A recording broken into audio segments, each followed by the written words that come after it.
और अब देखिए बैटल ऑफ बंगाल, जहां सियासी फाइट दो चेहरों के ही बीच होती है, मोदी वर्सेस दीदी।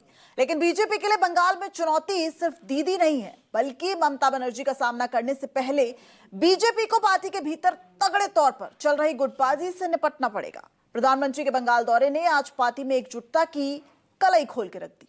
देखिए।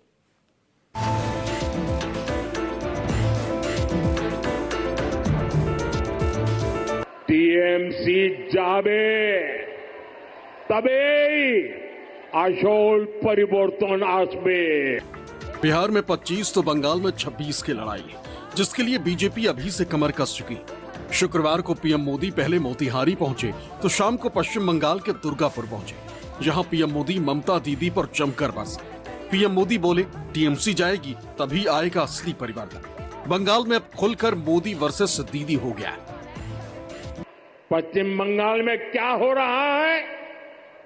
यहां टीएमसी ने अपने स्वार्थ में पश्चिम बंगाल की पहचान को भी दांव पर लगा दिया है। घुसपैठ को बढ़ावा दिया जा रहा है। घुसपैठियों के फर्जी कागज बनाए जा रहे हैं। इसका एक पूरा इकोसिस्टम यहां डेवलप किया गया है।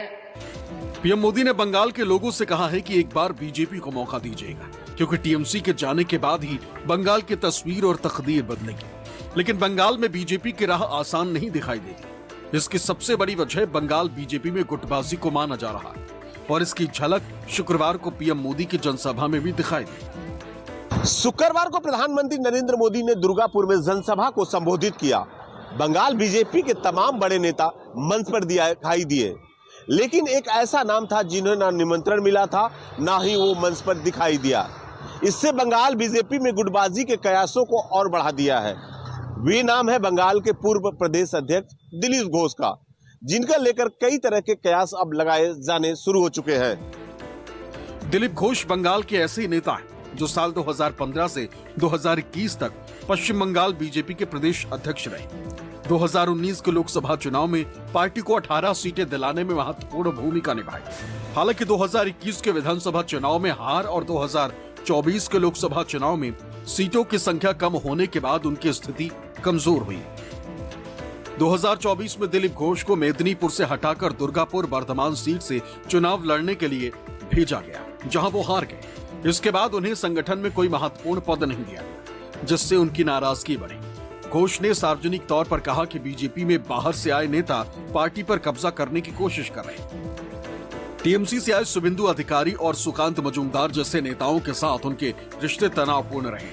इतना ही नहीं, मई 2025 में दिलीप घोष की ममता बनर्जी से मुलाकात और दीघा में जगन्नाथ मंदिर दर्शन के बाद ये अटकलें तेज हुई कि वो बीजेपी छोड़कर टीएमसी में जा सकते हैं। हालांकि घोष ने इन अटकलों को खारिज करते हुए कहा कि उनकी मुलाकात सामाजिक थी, लेकिन पार्टी के कुछ नेताओं की आलोचना ने उनके असंतोष को और बढ़ाया। साल 2025 में प्रधानमंत्री नरेंद्र मोदी और गृह मंत्री अमित शाह की बंगाल के रैलियों में दिलीप घोष को गैर मौजूदगी में चर्चा की हवा को और बढ़ा दिया है। सुकांतो मजूमदार, दिलीप घोष और श्रमिक भट्टाचार्य ने दिल्ली में जाकर बीजेपी के राष्ट्रीय अध्यक्ष जेपी नड्डा से मुलाकात किया गया। माना जा रहा था कि सब कुछ सामान्य हो गया है, लेकिन ऐसा नहीं हुआ। दुर्गापुर में शुक्रवार को प्रधानमंत्री नरेंद्र मोदी की सभा थी और एक बार फिर से दिलीप घोष को नहीं बुलाया गया। पीएम मोदी और बंगाल बीजेपी 26 की तैयारी में जोर शोर से जुटे ताकि बंगाल का किला फतेह कर सके। लेकिन बंगाल बीजेपी में गुटबाजी का नुकसान भी उठाना पड़ सकता है, और ऐसा हुआ तो इससे बंगाल में ममता दीदी का चुनावी रास्ता आसान और सुरक्षित होगा। कोलकाता से मनोज पांडे के साथ ब्यूरो रिपोर्ट, न्यूज़ 24।